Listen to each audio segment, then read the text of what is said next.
The resurrection of Chicksers. Paano yung kawaii? Paano yung kawaii? Yeah. Hello guys, ako nga pala si Axel. I just want to clarify lang sana yung nangyari kahapon sa segment ng Showtime, yung especially for you. Kasi ito yun, yung syempre hindi ako napili. Lalapit na ako kay Christine, syempre si Christine, nakaamba na yung kamay niya na appear.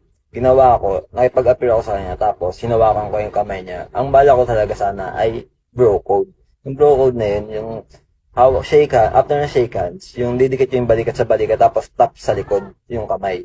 For comfort, ganun. Kung, kunyari, may kakilala kayo, may kaibigan kayo, ganun. Sa akin, mali ko kasi, hindi ko naman siya kasi kilala. Pero, ganun talaga kasi yung parang nakasanayan ko sa amin mga magtutropa. After nun, yung pagkaano ko ng tap niya, ang mali lang kasi dun, yung sa angle ng cam. Ang kala kasi, halikan ko siya. Hindi ko intensyong halikan si Christine. Ang gusto ko lang talaga yung bro code. Tapos,